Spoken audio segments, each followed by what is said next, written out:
So picture this. It's your wedding night. The evening's wrapping up. You're going back to your honeymoon suite and all set for a night of romance. And suddenly there's a knock on the door. Honey, it's Mom. I don't think you're doing that right. When Mom becomes your next door neighbor on your wedding nights. My Crazy family. My Crazy family. Welcome to the program. Be sure to press subscribe wherever you download podcasts so you don't miss any episodes of our program. And be sure to check out our channel there on Apple Podcasts. You can subscribe, get the show commercial free, and also get advanced episodes of the show, the whole archive, all of it ad free, just waiting and ready for you to binge away on right now on Apple Podcasts on our channel. And of course, your support helps keep this program on the air. Also giving you a chance at a $500 Amazon gift card before the holidays, right? All you have to do is review our podcast wherever you listen to podcasts and take a screenshot of that review, send it to contest@crazyfampod.com. And you might have a chance to win a $500 gift card to use however you want. Doesn't matter what your family wants you to do with your money. You get to spend it however you want. We don't care. You can even like rub it in their face too. Be like, look what I just got. And you said I couldn't have that. I've always wanted this electric cat shaver and juicer. It's a 2-in-1 where you can shave your cat with it. And you can also get some fresh orange juice. Same sort of filter it runs through. It's great. So It's going to have a lot of cat hair in it, though. Well, you got to wash it. I mean, it's like you do anything. You wash it, make sure it's real clean. You get a little extra dander in your juice then, and it helps make you immune to cat allergies. So, you don't need allergy shots. No, it's all about just making juice with your cat shaver. Okay. Twisted and weird, but you know what? You can buy whatever you want, and Exactly. everything is available on Amazon. So Yep. make sure you do that, and maybe you'll have a cat shaver juicer. A cat juicer. Yep, cat juicer. Okay. It's a new thing this year. Ninja makes it. I could see that. I was like, I go through that aisle all the time. Like, what's new from Ninja this week? So, all right. You know, can you imagine being in their boardroom when they're coming up with ideas? Because it's got to be something bizarre every time they meet. Although lately, I feel it's like, how can we repackage the same product again this year and make people want to buy the newer version? I know. That's a really good idea. Like they'll make it in different colors instead of that standard black. Let's say heat instead of cook. And let's just change words up. It's still the same shit. It's just, we're going to put it a little bit different and we're going to make it look a little more like a spacecraft. Yeah, but you know what? They work really well. Alexa enabled. That could be the next thing to have it. And I shouldn't have said that out loud, but yeah, no kidding. Something of that nature. Okay, let's jump into our first crazy family story of the week. Yeah, this is a really good one. So I am a 26-year-old female and I'm getting married in August of next year. I wanted to be prepared for the potential wedding boom that could happen in my country next year. And I booked everything already now, so I don't have to stress over the details later. Not sure what country we're talking about. Doesn't really matter. My father gifted me and my future husband a suite to stay in during the wedding at one of the finest hotels in my town. When my mom found out that we got a suite for my dad, she booked 2 suites in the same hotel for her, my stepdad, and my brother. She made a big deal that I and my hubby picked out our suite first, so she wouldn't reserve that suite by mistake. My parents have been divorced for 23 years and have been doing petty things like this to one-up each other my whole life. So this is nothing new, and I'm just shaking it off and continuing on with my life. Well, yesterday, Mom called me and wanted to tell they are so service-oriented. They said it wouldn't be a problem to book her suite right next to you and hubby's suite. And quite honestly, I was a bit dumbfounded when I heard that. I don't know if I'm oversensitive or being unreasonable, but if there's one thing I don't want, it's spending my wedding night with my mom in the next room. What? You think? Oh my God. I can't imagine it being a comfortable moment. Although I gotta say, after your wedding night, a lot of times you're just fucking exhausted, and everyone's like, sleep. "Oh, are you gonna go do it?" Like, chances are it's not like it's the first time and you may just want to go to bed. Well, exactly. There is a little bit of extra information after this story too. It says the hotel cannot move my mom because my mom booked exactly that specific room, and the receptionist said the room was available on that date. They did not release my information to her. My mom knew exactly which room I'd be staying in and which date, so she didn't have to say, "Can I have the room next to my daughter?" She just needed to say, "Can I have room A, which is next to room B?" I don't want to change hotels. It's one of the most romantic ones in the city I live in, and I don't want to let my mom chase me away from this. Oh my God. Oh my God. There's a lot to unpack with this story. Mom has got some serious issues.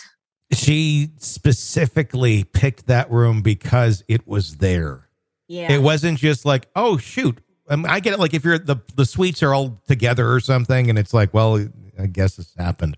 Why? And when people book rooms at hotels and things, especially if you're with like a certain wedding or, they have a block of rooms. Yeah. So they're all like next to each other. Yeah. I could see that happening, but I would also think, wouldn't the hotel not want to put the bride and groom anywhere near those people? You would think. Huh. But that would be a bridge too far for a lot of folks working at a front desk anywhere. It used to be, would previously be a consideration, but when you consider, the quality of work that we see out there right now, I could see that being easily overlooked or not even thought of or considered or just thought of, but like, fuck it, that's an extra keystroke. Yeah, you might be right about that. And, is it something that's just kind of crept up in the last couple of years? Probably. They're not thinking like, wait a minute, this woman has the same last name as the bride. Let's not put them next to each other, And that wasn't the case, though. The mom specifically wanted that room. Yeah. That makes it even weirder. What is a lot of therapy? And I get like if she's going to be doing shit to her ex-husband or something, like I could see that, like that makes sense. But why do this to your own daughter? That's the weird part. It seems like there's more that we don't know about that relationship than this letter, because it seems like a very passive aggressive move. There could be nothing. She could just be a narcissist, or there could be more to the relationship that's not being said that would make the mom be like kind of a fuck you in the back of her mind by doing that. There's a lot going on there, though, that you would want to stick it to your ex so badly that you would fuck with your daughter like that. Oh, yeah. That's next level narcissism. Completely. In my book. Yeah.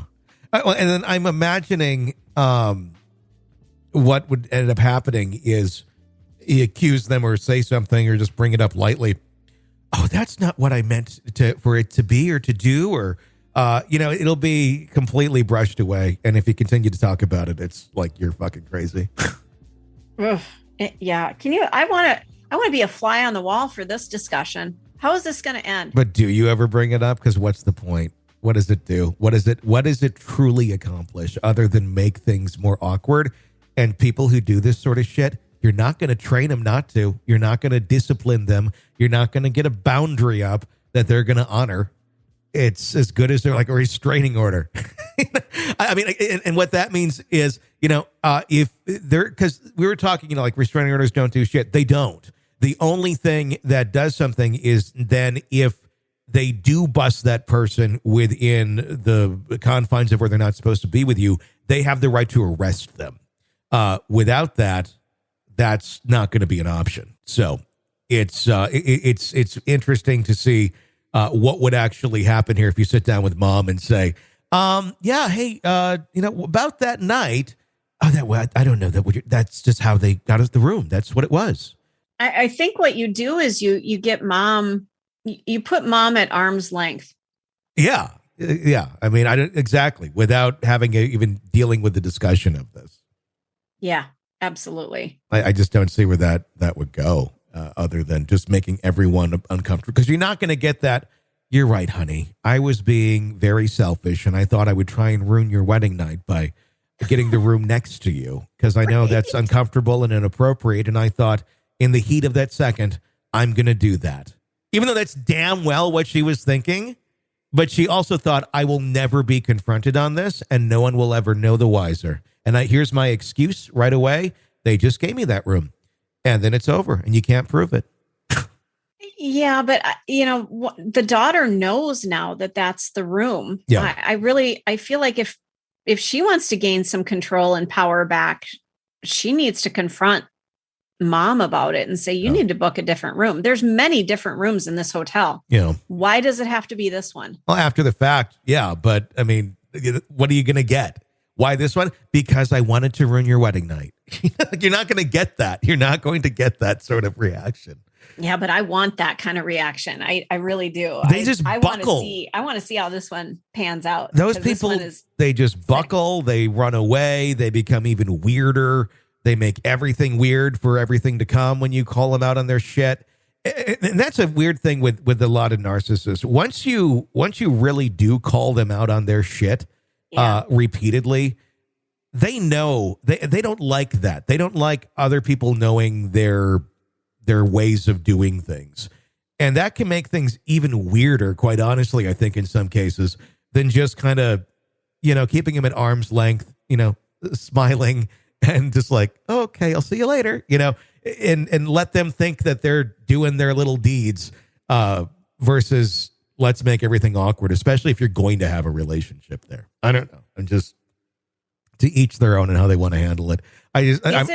But is it better to just, shrug and you look at your future husband and go, well, welcome to the family. This is what we're going to have to deal with. I think sometimes it is, quite honestly. I used to be very reactionary to everything, and I would be the first to call everything out and try and make things, the way they should be. A very justice-oriented mindset.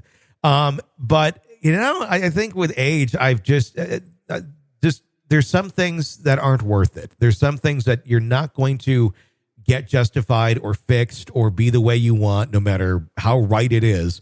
And you just got to say, fuck it. This one's not worth my fight. This is not worth the battle. But, maybe to some it is.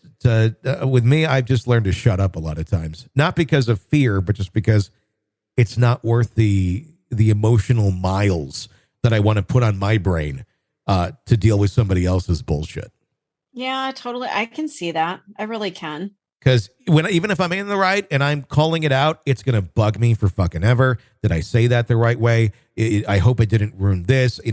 Maybe my mind will go 50 different ways if I keep letting it and letting the anxiety of all that continue to ride me.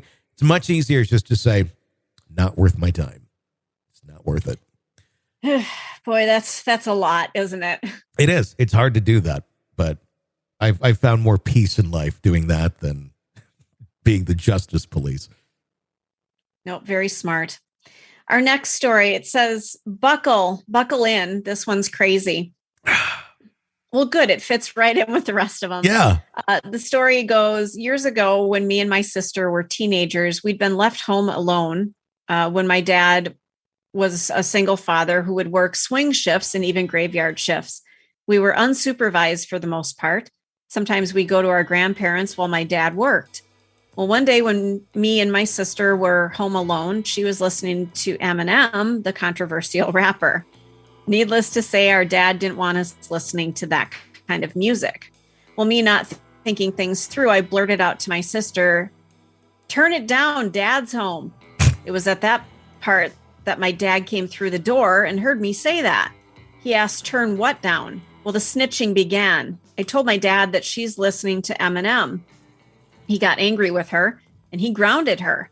My sister then got angry at me and then she ratted me out. I'll explain what she did. She then proceeded to tell my dad how I took a bath with a girl around my age at my grandparents' house while they were away.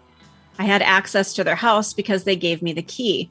In a panic, I then retorted back to my dad, "Well, she has a bunch of condoms that somebody gave her." Whoops. Now, to clarify some things, the neighbor kid across the street was older than us, and he was in high school. So a few weeks prior to this, we were in his backyard playing truth or dare with this kid. It was a tame game of it, with my sister being there and all, yet this is how she found out about the bath with the girl. You see, she and I were Mormons, and I met this girl at church. So we did it cleanish. We had the lights out, we didn't do anything risque. Well, my dad pulled the ever classic, I'm not angry with you guys, but I am disappointed. After that, we weren't to be trusted anymore on our own for a while. Also, my dad seemed more concerned about the condoms and where my sister got them. He tried to grill her for more info, but she refused to give in. I think it was her boyfriend that gave him to her, to be honest. Well, that's all for now, and I'll write more soon. Crazy story, I think. So they did it. I love it with magic underwear and all that. I love the Mormon story. It's so entertaining. Isn't it, though? I know about the magic underwear. I've heard about that. Oh, it's an entertaining, yeah. And the tablets, and is it Joseph Smith? Yes. Yep, that walked around, and then, I don't know, just to believe that fairy tale. I don't know. So the two girls, do we have any? They were what, teenagers? I'm guessing. That's what I'm guessing. Okay. It didn't really say. Yeah. So they had. Yeah. Oh, I'm sorry. It did. It said teenagers. Okay, and this is a girl.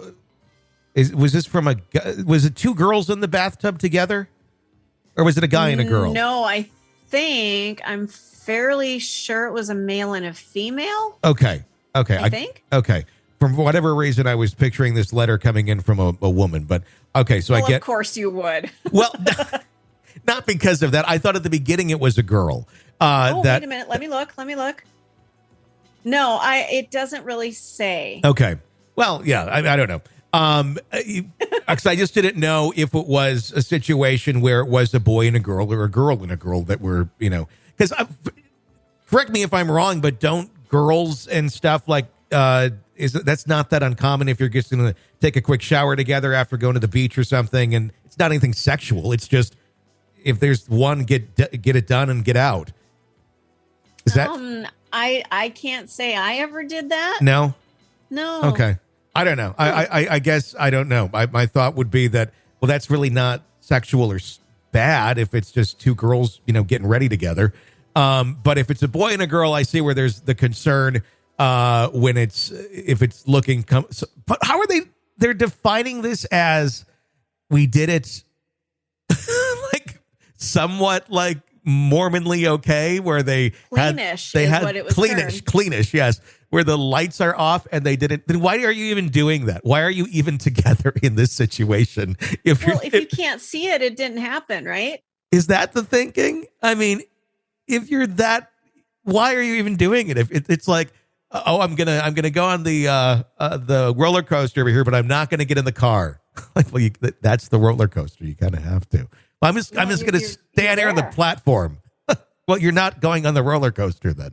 Like, why did you even walk all those stairs up here to the top of the roller coaster if you're not going to go? Just to say, Doesn't count that way, right? I don't know. I guess not. I guess if it's in the dark and you don't see anything, I guess it's fair game. And then it's a weird little ride that they wander the line of crossing too far. As long as they don't cross it, they're not in trouble, right? Yeah. I mean, it's interesting because I know there's a lot of wacky sects, not sects with a T, SECTS, of Mormonism, where this is where you get a lot of cultish type behavior going on. The Chad and Lori Daybell were kind of like, he invented his own sect of Mormonism. He didn't even call it that. And look where they ended up, where they buried their kids in their backyard and thought they were zombies. Warren Jeffs did the same sort of thing. And it's a fundamentalist. I mean, if you have any religion, you have a fundamentalist sect of it for the most part. And then you start getting weird shit like that going on. But I think like down to the it's kind of at the base, it's kind of wacky. You're the one who has the degree in religion. I know, and it doesn't really help me much in this regard because I really only dealt with Christianity, Judaism, and Islam, and these other sects of religion. are so far removed But from isn't the core. Mormon is essentially Christianity, though, isn't it? It's just they have a lot of more weird rules and such, and they have the guy that went around the country with the golden tablets and shit. Yeah, and that's where things change. Mormons believe that Jesus paid for the sins of the world, and atonement is the only way that they can be saved. Okay. So they accept that Christ's atonement came through faith and formal covenants and things like baptism, but I feel like they do veer offline a little bit, if you will. I know Joseph Smith is the prophet, as they refer to him. But is he prayed to in the Mormon religion, or is he just essentially like a disciple? Wouldn't necessarily. I think he's more of a disciple. I could be wrong about that. The Mormons that I've known, well, but he is a prophet. So do they pray to him? Not necessarily, but they do follow the things that he laid out. Okay. It's really complicated to me. I'm on the Wikipedia page for Mormonism. And correct me if I'm wrong. It's been many years since I've dug into that. Yeah, I honestly don't know the answer to it. Because in Catholicism, you pray to saints sometimes. Correct. Yep. So I guess it's not that far of an off thing if that's how that went. I don't know. I got to read this is supposed to be an interesting one to go through and try and understand better. Anyway, let's go to our next story. We've gone off on a tangent on Mormonism and polygamy. As we often do. Which I should say this, in the current Mormon church, that is not, they've said that that's bad now, and that's not part of their thing, unless you're in one of these other groups. It's hard to keep track. It's always changing. Can't decide if, they can have multiple wives or not. It's a hard one to keep up with. Well, it's a tax write-off. It is. Anywho. All right. Well, my story is about my aunt, mom, and grandmother, all from the same side of my family. My mom and I had a hard relationship. She abandoned me when I was young, so I did not see her for 17 years. While my mom was MIA, I always maintained a relationship with my grandmother and my aunt. They were always very good and loving towards me. When I became a mother at the age of 26, my mom and I reunited and had a good relationship for about 2 years. Then it went to shit. That's a story for a different day. And sadly, my mom died in 2019. Through it all, my grandmother and aunt were always loving and supportive toward me. One day, my grandmother told me she wrote my mom out of her will and that I would take her place. I didn't think much of it because her finances are not any of my business. People get weird about money, and I don't think anything to do with that dark side of things. Although grateful, my grandmother and I really didn't talk much about it after that. Well, sadly, my grandmother died last fall at the beautiful age of 92. She had a wonderfully long life, and I am so grateful that she got to see my daughter and her, which is her great-granddaughter, grow into a young teen. The day that she died, my aunt was with her at her home and called me at 6:30 in the morning. I knew something was wrong. When I said hello, my aunt said my grandma died. My aunt was at the house waiting for the coroner to arrive and was handling all of the paperwork. Shortly thereafter, I drove to the house because I just didn't feel right about my aunt having to deal with all of that stuff by herself. As soon as I got there, I hugged my aunt and I said, "You took such good care of her," because she did. My aunt and uncle took great care of their mom. A little bit later, my aunt pulled out my grandmother's will and read it to me. That's where I learned that my grandmother left me a third of her estate. The other 2/3 split between my aunt and uncle. We all are to receive equal shares. I was shocked, but I tried to hide it because, again, people get weird, and I kept my feelings about being left a third of it to myself. I was upset about losing grandma and not interested in what papers had to say. Fast forwarding 3 months, we are cleaning out my grandma's house and discussing what to do with certain things. Lots of art, fur coats, jewelry.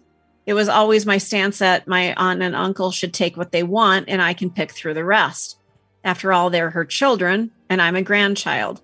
I completely supported that idea and stood back while my aunt and uncle sorted things out. Well, one day my aunt called me and I asked about the silver. Years ago, my grandmother said the silver was mine. Well, my aunt was adamant that it was nowhere in writing that I will get the silver. Okay, fine, not a big deal. But it did make me sad because it once belonged to my great-grandmother, and I would have liked to have had it handed down to my daughter one day. Oh well, I'll get over it. Well, the next day I received an email from my aunt essentially stating that I did not earn any of my third of the inheritance. My aunt asked where I was when my grandmother needed groceries or needed a ride to the doctor. Where was I when her remote control wouldn't work or needed any number of things that elderly people need help with? She also stated in the email that if I wanted the silver, I was welcome to go to the estate sale and buy it. I was heartbroken. I was so sad that this woman whom I looked up to for 40 years would send me such an email, knowing full well where I was when my grandmother needed those things. I was at work. I was raising my child. I was being a wife. My aunt and uncle are fully retired and have much more time on their hands, and she was their mother. I'm the grandchild. My response to her was, I will not participate in this, and we haven't spoken about it since. That was about 7 months ago. I've seen my aunt several times since then, and I pretend that I've forgotten about the email, but I'm still hurt. And I don't know if I will ever view her the same, which makes me really sad. I never felt I earned an inheritance. Nobody earns it. It's a gift and a bonus. It's a symbol of love, and I know my grandmother loves me, and my daughter very much so. And this person added at the end of their email that I am the wife whose husband's ex-wife is the cunt from a previous story and loves the court system. Thanks, guys.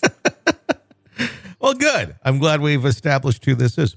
My good. Well, number one, you're probably never going to feel the same about your aunt, no matter what. But as long as the aunt's not, taking you to court on this and saying you're not going to get a third of the inheritance, I don't know. My opinion would be just to let it lay, because what are you going to do? Unless they come around and say, look, I was, in a bad place. I shouldn't have been saying those things. That was really uncalled for and mean and rude. And I hope you accept my apology. That's really not truly how I feel, but I was in a bad place, which would be totally acceptable. And most of us could go, I get it. I've been there too. Maybe not done the same thing, but I can forgive that. Just make sure you get your third. And if you don't, I don't know. I guess it depends how many feathers you want to ruffle in the family there. But if it's worth it and you already don't have a great relationship with some of these people, I would get my third. No, absolutely not. And I recall when my grandfather died, he came over to the United States from Romania, and he came over on the White Star Lines, which I don't know if you're a Titanic. I have a ship tile from the Olympic. Okay, so you know what the White Star Lines are. Yeah, I'm a Titanic dork. Well, me too. Yeah. Yeah. So I remember looking through some of his stuff, and there was a pile of things in the garbage after his daughters had kind of rifled through everything. Mm-hmm. And I saw this old piece of paper, and I went and looked at it, and it was his actual ticket, his boarding pass. Oh my God. To whatever ship it was. And I forgive me, I forget. But it said White Star Lines, and it had his name on it, and they had thrown it away. Oh my God. I grabbed it. Do you still have it? I do. It's somewhere in the house. I don't know where it is at the moment. And I'm just sick about it because I know it's here. I've got to find it. And it's not preserved very well. I would so want to see that. Oh my goodness. I so want to see that. That's so cool. Yeah. I mean, I'm big on all of that. I have a menu from the Olympic. I have literally a floor tile from the Olympic, which were identical to what Titanic had. In fact, if you look at the wreck of Titanic on the bottom of the ocean, the floor tiles are exactly the same as the one I have in my house. No way. Yeah. And what happened with that, I know we're off topic here for a second, but a lot of the Olympic is the only one of, there was a Britannic, Titanic, and Olympic. The Britannic and Titanic both sunk. The Olympic was the only one that ever got scrapped after many years of usage. But they a lot of the interiors were taken into various places around the UK. And it's an old shop that ended up putting those tiles down on their floor. And eventually they covered them over with new flooring. And then one day people were ripping up the building and they discovered all these tiles, and holy shit, they're the ones from Olympic. So wow. I have one of those. Yeah. Oh my God. Is that cool? Yeah. It's a neat thing. But yeah, I mean, with this case here, I don't know. I don't know what, again, it probably just depends on what you see and how the family dynamics go. But it sounds like she's not fighting you to get your third of the inheritance. She's bitter about it. Yeah, she's very bitter. Just let her be bitter. You're not going to change your mind. And you are right. You were doing everything you should be doing for your life. It was not your responsibility to go and do those sort of things. No one clearly asked you to do those sort of things, and you probably thought they were handled. This is someone who's going through grief and probably being a little bit greedy and not thinking correctly at the moment. I think there's room for grace and forgiveness once some time passes. Does it need to be rehashed at some point? Probably not. Just see how the relationship continues and get your piece that you're supposed to get. And I really respect the fact that she responded to the email, I will not participate in this. Yeah. And I think those are some really powerful words that you recognize what's going on. Mm-hmm. And I'm not going to play your game. Yep. We're done. Yep. That is some of the best line. If you want to shut somebody down, especially a narcissist who's going at you, say that. I will not participate in this. And they don't know what to say. And their head starts spinning. Sometimes soup comes out of their mouth, actually. I was just going to say that. Their eyes turn red and then they scream and all sorts of shit. Now, I've been in those situations just like that, where it was so obvious that things were crumbling and they realized that I had figured out their game and I wasn't participating. I wasn't going to say anything mean or bad or lower myself to the level that someone was saying really horrible, mean things to me. I was just like, no, I'm not going to do that. I mean, to the point where I was being begged to say something bad. And I'm like, I'm not going to do this. No, I will not participate in this because I don't feel that way. So no. And it's scary when you get one of them into a corner like that. And you're not even trying to. You're just saying, I'm not. That's what puts a narcissist in a corner, is telling them you're not going to participate in their shit. It's just backing away. Then they feel cornered. It's kind of crazy. Well, and I think you've called them out. Like, they're like, wait, what? Huh? Yep. You recognize something that I'm doing is weird? Yep. Wow. Yeah, it's a weird moment where if you say that to them, they're just like, oh shit, you can see right through me. Yep.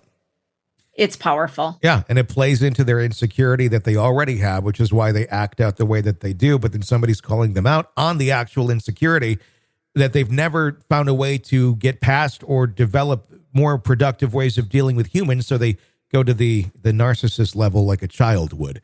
And that's very scary to them. So I don't know. I just don't think you need to even go down the road with this. Just give it some time and hopefully this will kind of iron itself out within your family and it won't be a bigger deal than what it is.